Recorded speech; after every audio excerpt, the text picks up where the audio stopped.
बिस्मिल्लाहिर्रहमानिर्रहीम। अल्लाहुम्मा सल्ली अला मुहम्मद व अला आलि Muhammad. Assalamu alaikum dear students. How are you all? I hope you all will be fine and okay. Welcome to my English class. This is your English teacher Miss Hafiza Asma. Well students, before moving towards today's lesson, I have a very beautiful message of the day. Education is the most powerful weapon which you can use to change the world. यानी कि तालीम एक ऐसा हथियार है जिससे आप पूरी दुनिया को चेंज कर सकते हैं.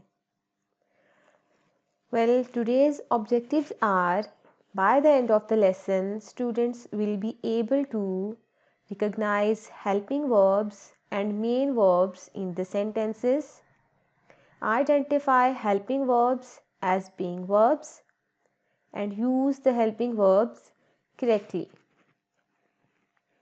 Dear students, most of the time we use our work by ourselves, but sometimes we need helpers to complete the work, to complete the task.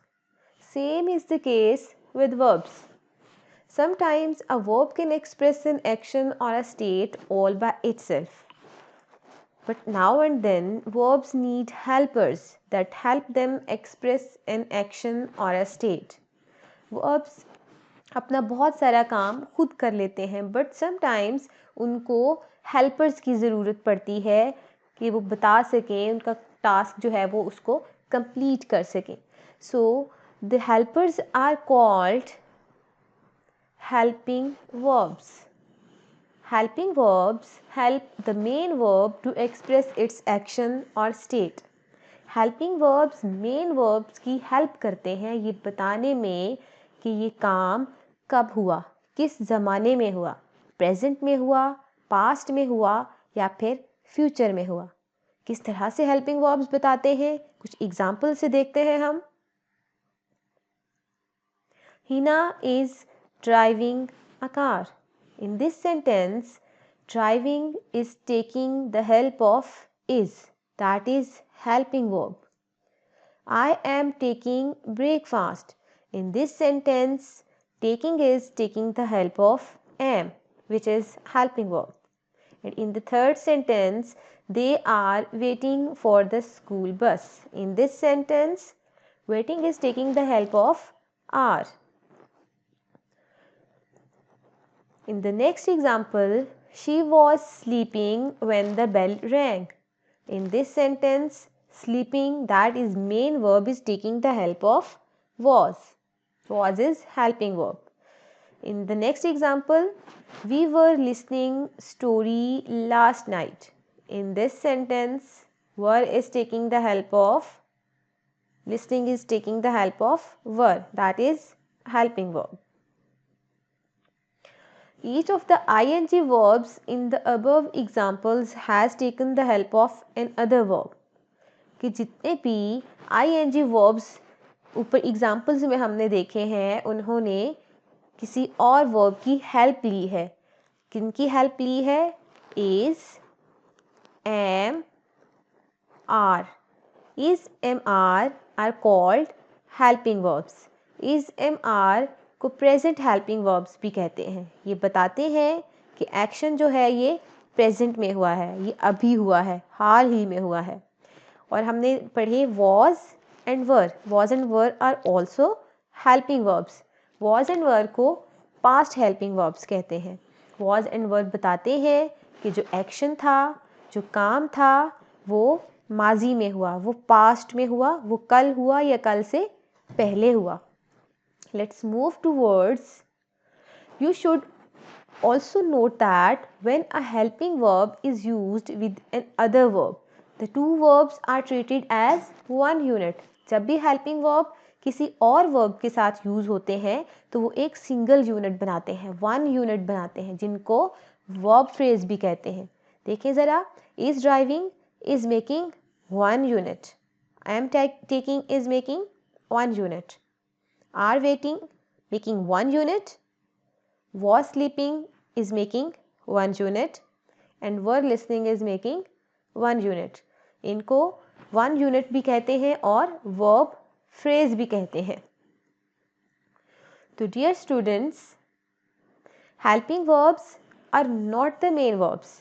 जो हेल्पिंग वर्ब्स हैं वो मेन वर्ब्स नहीं होते, वो एज एन हेल्पर यूज़ होते हैं, जबकि action words main verbs होते हैं। हमने एग्जांपल्स में आईएनजी वाले वर्ब पढ़े थे, वो मेन वर्ब्स थे।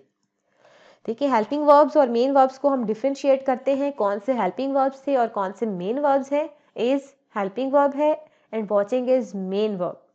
M is helping verb, playing is main verb. Are is helping verb and laughing is main verb. Was is helping verb and writing is main verb. Were is helping verb and reading is main verb. तो ये तो थे helping verbs जो as an helper use होते हैं। अब देखते हैं कि हेल्पिंग वर्ब्स बीइंग वर्ब्स में किस तरह से यूज होते हैं। On the other hand, helping verbs on their own tell us how or what a person or thing is.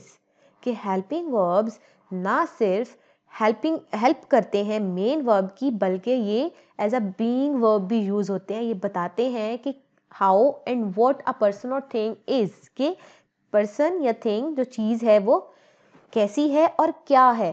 ठीक है, एग्जाम्पल से देखते हैं किस तरह से ये बताते हैं, हाउ और वर्ड को किस तरह से एक्सप्लेन कर रहे हैं हेल्पिंग वर्ब्स।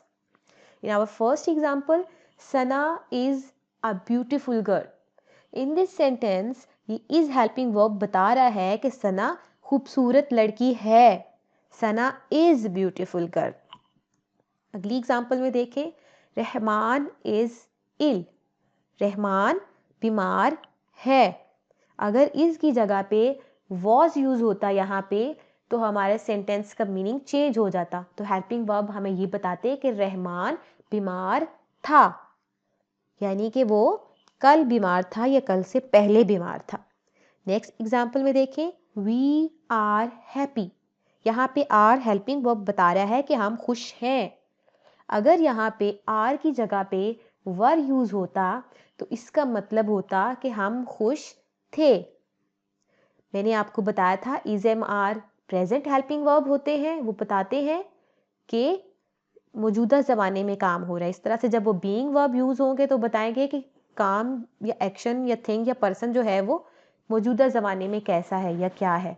और जब was were as a being verb use होंगे तो वो बताएंगे कि पर्सन या थिंग कैसा था, क्या था।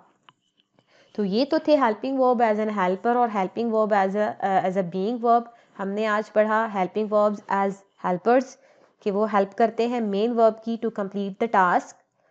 और action words are main verbs. हमने पढ़ा कि action words basically main verbs होते हैं जिनको हेल्प की ज़रूरत होती है हेल्पिंग वर्ब्स की, is am are and was were की।